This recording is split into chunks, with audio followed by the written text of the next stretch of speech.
Hello there and welcome back to the channel and to another Versus episode that crosses universes and pitches two enemy combatants that wouldn't normally be able to face off against one another, and I've been able to create some pretty interesting matchups to explore in this series so far, and have several more coming up if you're watching this video when it first comes out. If not, there's a playlist probably full of them by now. And with that said, this episode is going to be on the Hirogen from Star Trek and the Yautja from the Predator franchise. Couldn't help myself. In my head canon, I've had these two races either at each other's throats or joining forces in one form or another in my own little head stories, and just couldn't resist. What would these two great hunter powers actually do if they had to fight one another? Maybe it's like a intergalactic pissing contest as to whose territory they're hunting in, or maybe it's just they want to fight. But with that said, we're going to do a breakdown of each race. As I've said in previous videos, we have to level the playing field because of course we're talking about different universes, so there's different scalings and capabilities of technologies. However, I think these two are pretty similar, but the general area where we have to even them out is in the weaponry, at least. So we have to assume that the weapons one have can actually harm the other.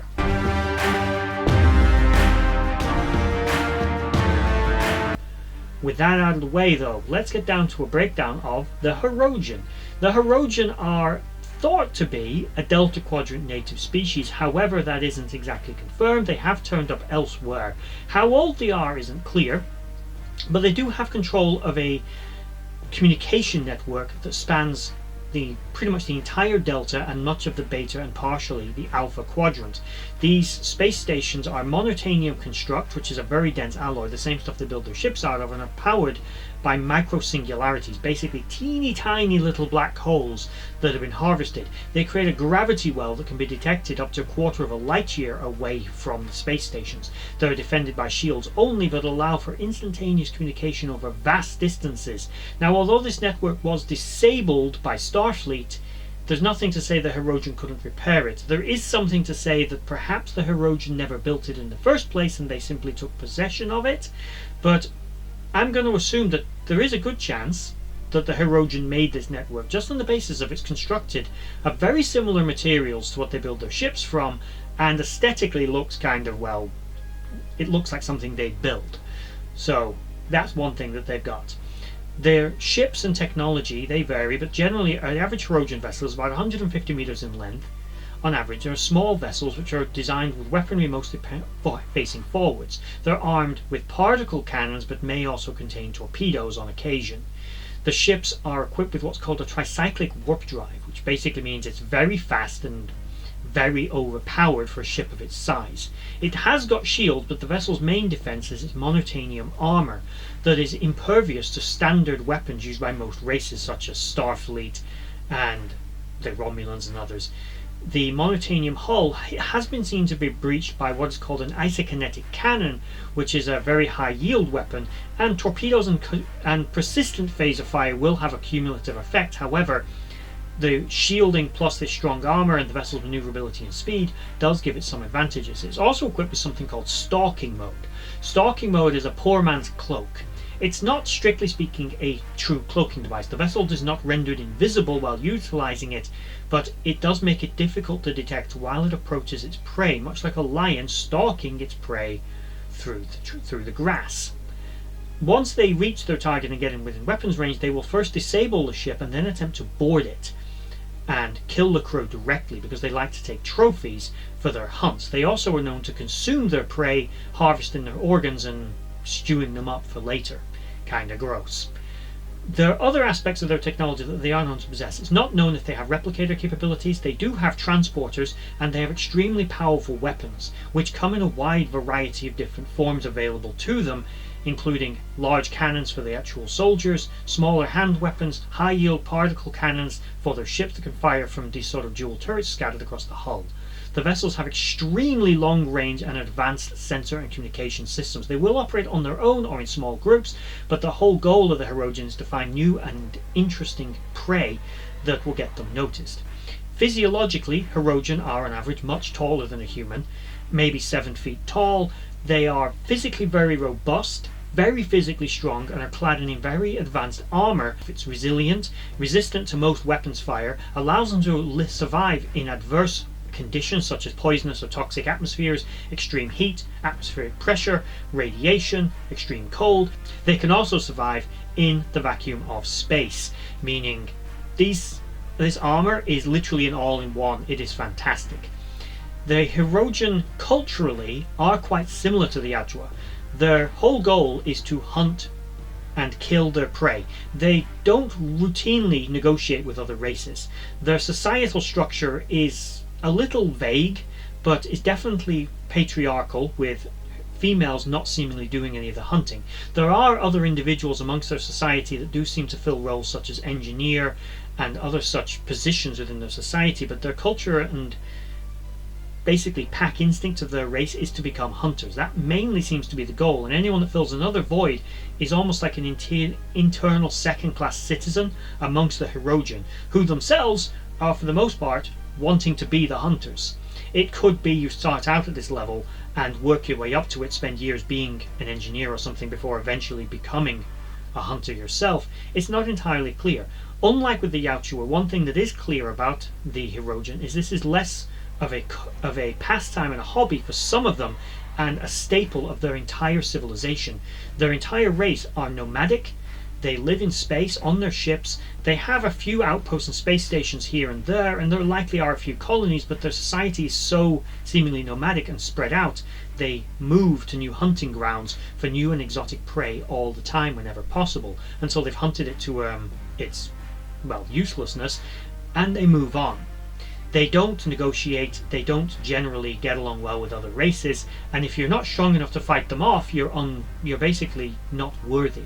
If you are strong enough to fight them off, they see that as more of a challenge and they'll come back in force. They do consider a Federation Intrepid class starship, which is a reasonably powerful ship, to be a formidable enemy for one of their vessels to engage, although not insurmountable. They've also been seen to engage enemies that were deadly to the Borg, such as Species 8472, a race that are one of the most powerful in the Milky Way galaxy in terms of their technological capabilities. So the Hirogen, they're no joke. They are a force to be reckoned with. They also got holographic technology from the Federation, which they weaponized, took all the safeties off and made actual combat holograms, which they would train against or hunt as a replacement for hunting organics, for, as they are one of their, probably their best quoted saying, cultures that don't change, die. But the Hirogen seem to have been like the great white shark of the Delta Quadrant, unchanging for a very long time, perhaps as long back as at least 100,000 years, if they did build those communications arrays. Next we have the Yautja, the predators of many galaxies, trophy hunters extraordinaire, and some of the most savage and brutal killers in the galaxy. What do we actually know about these? Well, let's start with what's probably the most confusing thing about them: their biology and their culture. Now, we know that they're hunters, but what we don't really know, and I mean this, we don't know that all of them are hunters. Exclude the comics, we're not including those. What do we really know? We don't really know that these aren't the big game hunters of their society. We don't know that they represent all of their people. We don't know that for a fact, unlike in the case of the Hirogen, where we do know that all the Hirogen, their entire society, is predicated around this. But let's assume that at the very least the hunters have a martial culture, that the whole hunting and trophy hunting and gathering sort of culture they have is all in an effort to stay top-notch warriors, which is what it seems to be. Anatomically, again, they are very tall, easily 7 feet to 8 feet tall, humanoid bipedal creatures with mandible jaws. They're physically incredibly durable, have fluorescent green blood, and are very, very strong. A particularly skilled and combat veteran human can engage with one, although in strict hand-to-hand combat, even when the predator, which has a strong sense of honor, likes to equalize the kind of fighting it has, it still has every advantage. It's still stronger, more durable, and everything. In an Earth-like environment, they do struggle with the atmosphere, finding it a little thin for their tastes, but otherwise they acclimatize and adapt perfectly well to an Earth-type environment.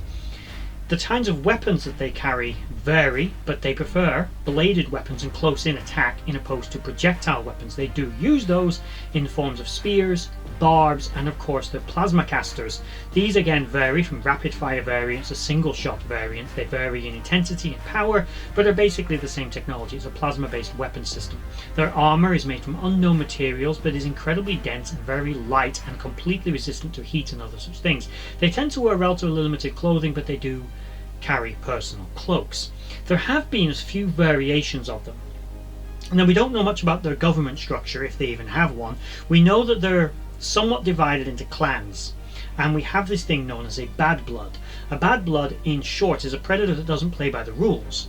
They'll hunt in groups. They don't take prisoners. They will not avoid targeting the unarmed, the sick, the injured, and the civilians, such as children. They'll happily kill everyone because they just want trophies. They're not as interested. In that way, the bad bloods are a lot more like the Hirogen and very merciless and uncaring.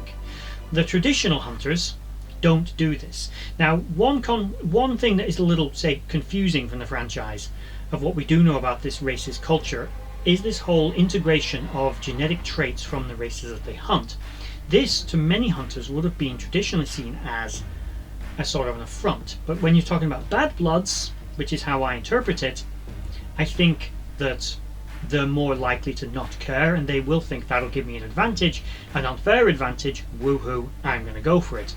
I think your stock predator are the ones that was encountered in the South American rainforest and in LA by Duke and his men. So this type of predator is, I think, the standard. The ones that have human DNA and the DNA of other species integrated into them, let's say they're probably bad bloods. That's my interpretation. Disagree with me in the comments below if you want. Other than that, so you've got things like the super predator, which we're going to get to. They're not that much more advanced than a Hirogen, but I would say they're probably stronger and a little bit more physically durable. Depending on the enemy they go up against, they will carry heavier armor and stronger weapons if they're going up against an enemy that's on a more equal footing to them. So we'll assume that they do utilize their best armor and their best gear when fighting a Hirogen, because the Hirogen aren't a pre-warp civilization, an industrial level race like the humans that they normally used to fighting on Earth. So the hunters, they're going to go all out.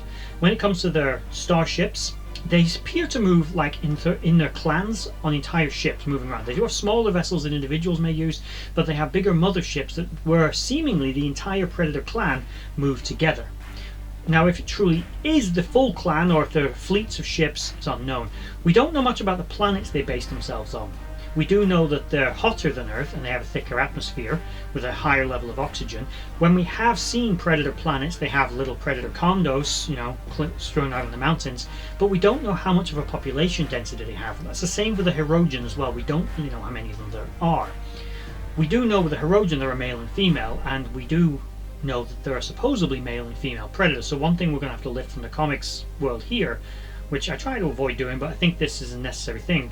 Going back to the super predator, the predator females, the Yautja women, are typically bigger than the men, much bigger, which adds a new dimension to the super predator. That big boy may not have been such a big boy. He may have just been a Yautja female. It's entirely plausible he was also just a bad blood and that they actually reproduce asexually. We don't know, but let's assume that what the lore states about what we do know, what limited we do know, is that the females are bigger than the males by several feet and are much stronger and more formidable. But there are fewer of them. The males outnumber the females, seemingly, and are probably competing for their affections, which may explain their hunter-martial culture. They want the females. We do know this is also why the hunters hunt.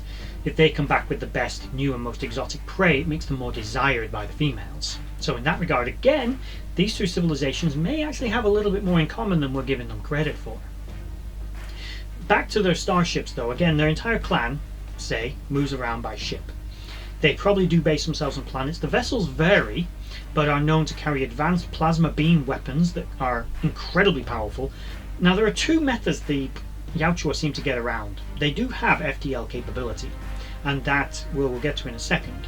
One of the methods though demonstrated is they seem to use sleeper ship technology. The vessel must move relativistically and the Yautja will go into suspended animation. We've seen this on board some of their ships, but they also have incredibly advanced portal technology, where they are seen to be able to move from one section of the galaxy to another, literally instantaneously, opening up a rip in space-time and just passing through it, and suddenly they're somewhere else.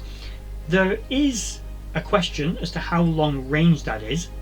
They are seen to use it fairly readily, but it's possible it's limited in range and it might take a lot of power, so maybe not many other ships have it. It's also possible, as we don't know how unified the Yautja are, whereas seemingly the Hirogen seem to be very unified, we don't know that the clans don't compete with one another. Again, if we're going off expanded universe law, they do compete, but generally in a civilized way. I mean, there'll be violence, but ultimately it's a functional, complex society. Only the bad bloods tend to be the outliers, and they're more like the ones we see in the movies Predators and in The Predator. They are more like them. They also look different. It may or may not explain the Predator we see in the movie Prey as well, hunting humans in the past. It may have been either a young predator, a subspecies, or just a bad blood. We're not entirely sure. We're going to have to assume probably a bad blood. Maybe. It did seem pretty vicious. So, their technology is certainly extremely advanced. Their vessels are known to utilize incredibly advanced stealth capabilities and are undetectable. Even when they're not trying to be cloaked, Yautja vessels are incredibly advanced and invisible to technology. They carry multiple support craft that work both as transport and as small combat vessels to augment the already formidable capabilities of the larger ship. So now we have a brief overview of how these two factions are structured, how they operate.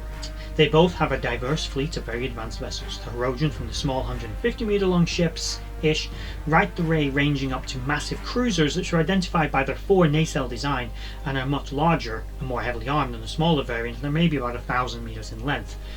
And the Yautja vessels, we don't know how big they are, but again they have a very diverse fleet with everything from large motherships which double as both a warship and a carrier and transport, to augmented with fighters and other smaller transports, to other various small independent craft that are well armed in their own right and have advanced shielding. So what's going to happen if these two super titans of the hunter world come into contact? Let's assume that the war is probably over hunting rights. The two races want to hunt similar grounds, so they're going to go into direct competition, a bit like putting a lion and a tiger in the same field as some gazelle. They're both going to want the gazelle. Who's going to get it? Eventually they might end up fighting each other, and that's what this war is going to be. Now, instantly, upon first contact, both are going to size each other up, and they're going to want a piece of that. The Hirogen are going to look at a Yautja and see it as a formidable prey.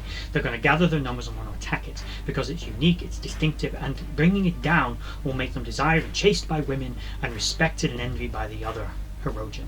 So they're going to instantly engage the Yautja vessel. Yautja vessels are known to move more independently, so we're probably seeing only a single Yautja vessel at this first encounter. However, with its advanced shielding, incredibly powerful weapons and support craft, the Hirogen, say, have got 3 ships, which is probably what a general hunting party looks like. They're going to engage the ship but quickly realize its shields are incredibly formidable. They have difficulty locking onto one another, but overall the size of the Yautja vessel makes it an easier target than the smaller, more maneuverable Hirogen vessels. But the Yautja ship has far more bang for its buck, and when it does connect, it really connects. It hits like an absolute titan. So the Hirogen quickly lose one ship early on in this battle. They're attempting to break the Yautja's defenses. One advantage the Hirogen do have is they're more maneuverable, and they do have transporter capabilities, so they are going to try to get the shields down and board the ship, which they're going to manage. These two remaining ships are going to strip the vessel of its shields and are going to beam hunting parties on board. But they're instantly going to find that they're up against an enemy that's not like their usual enemies. They're going to tear each other limb from limb. It is going to be a catastrophic battle aboard that ship. But ultimately, I think the Yautja are coming out on top in this first engagement. They've got every advantage. The Hirogen are not above retreating. They know they're up against an enemy they can't beat. Another ship has been destroyed. The surviving Hirogen vessel retreats, leaving its people behind to be slaughtered by the Yautja. But the Yautja have also taken casualties. They've now encountered an enemy that can breach their defenses, and their stealth technology, although advanced, wasn't so great against the Hirogen. And the Hirogen physically are a match for them. So suddenly, they've got a new target. They've got new prey themselves that they're going to want to go for. And they will go for it hard. So the war quickly escalates, with more Yautja entering the area of space to try and engage this new enemy that's entered their hunting grounds and is actually trying to attack them, both seeing the other as a good target, as a good prey item, both reveling in the fight, enjoying it, loving it. This will be a war that both sides, ironically, are probably going to enjoy. Two civilizations that live to fight, getting to fight one another. It would likely spread across many worlds, whole sectors, particularly because the Yautja have such advanced FTL capabilities. They are going to be easily able to run rings around the Hirogen. But Hirogen vessels are very difficult to track. They're experts at hiding their signature, and both sides live pretty much in space and are more sneaky. The Yautja, however, do have more permanent settlements that the Hirogen will eventually locate. But that's not going to be their first targets, because ground civilian targets like that's not going to be their thing. They want the fighters, they want the hunters on their ships. So they're going to keep going for them. They're going to fight the Yautja on their home turf, in a sense. Both sides are going to take heavy casualties. It's going to come down to a pure war of attrition. And whichever one wins, both are going to lose. It's going to be a bloodbath.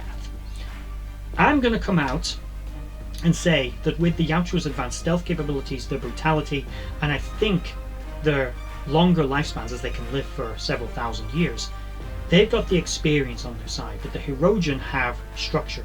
They work in teams more so than the Yautja will do. They will prefer to fight individually. They will work together, but they are better on their own and have a more individualistic style of combat. And preferring their close-in style, they're at a disadvantage. They always try and close, but they'll stalk and fight guerrilla tactics. But the Hirogen are good at countering that because they're so skilled at hunting prey. Running through the treetops or jumping building to building or running under the sewers is not going to help a Yautja in this case. They're going to have to meet the Hirogen head on. But I think one Yautja is probably more than a match for a few Hirogen. With their advanced stealth technology, advanced armor, the Yautja are going to take a few hits before going down, not to mention their anatomy is so structurally resilient. I think this is ultimately going to be a bloodbath and a Pyrrhic victory for both sides. I think they're going to fight each other, I'm going to say probably to a bloody stalemate. The Yautja will be so broken, even though they can skim around quite easily the Hirogen and get behind them, there's no rear targets to easily hit. The Hirogen have that massive communications network and advanced communications technology that allow them to organize and link their fleets together very easily, but their ships are only able to mobilize much slower than those of the Yautja. And although the Yautja, let's probably assume, have a fleet that's similar in size to that of the Hirogen, they have easier, softer targets behind them, and it forces them, despite their ability to project power more rapidly, it's forcing them to keep protection a little bit further back. But ultimately, I think they're going to fight each other to a stalemate to where neither side can achieve any meaningful victory over the other one, probably leading to a very uneasy Cold War, which occasionally sparks up again when two sides come into each other's orbit, but without probably what you would call a formal government structure. The Yautja have something of a High Council, which is basically made up of the different clans coming together and forming a government, rather than necessarily having a constant chancellor or president or something running things. The Hirogen, I don't know what their government is like because we don't really know much about them, but we can assume based on their level of organization and their size they do have something, but it probably mirrors very closely what the Yautja have. They probably only assemble a war government of some description during times of strife, so therefore this central authority is probably only in place when it has to be. Otherwise the Hirogen operate off some kind of loose honor code themselves. So a formal declaration of war and formal declaration of peace will be very difficult, both sides probably beating each other into submission more than actually winning a specific victory. For example, we do know that Hirogen have some kind of central authority because there was some ability to disseminate the holodeck technology across Hirogen territory once it was given to them. They didn't just share that aimlessly with one another, they must have actually given it to some central group that then spread it out and built space stations and other things to use it. Whereas the Yautja, I think, are a little bit more fragmented. I think they'll come together when they have to, except for the Bad Bloods. I don't see them getting involved. So the Super Predator and all those advantages, which they all seem to have, like the built-in armor and stuff, probably not factoring into this very heavily because the Yautja are seen to fight Bad Bloods whenever they encounter them. I don't think the honourable Yautja would work with them. So the kind of the Super Predators and the giant monstrous Predator from the Predator, they're not going to be involved in this. And they probably don't number in any significant numbers to be of any real help anyway. aside from maybe the ruthlessness being of something of an edge, but the Yautja have an honor code that they won't abandon. So I think they're going to fight each other for a stalemate, but let me know in the comment section below where you fall on this, because I really can't pick a winner. I think whoever would ultimately beat the other one would be so weakened from doing it, it would be an empty, hollow victory. And I can't decide who would actually manage to successfully break the other. I think it would be a war that would last centuries without an obvious victor. But if you've made it all to the end of this video, please like, share and subscribe, and let me know down below any thoughts for other verses, and also again, where do you land? Hirogen or Yautja? Who is actually going to win this war?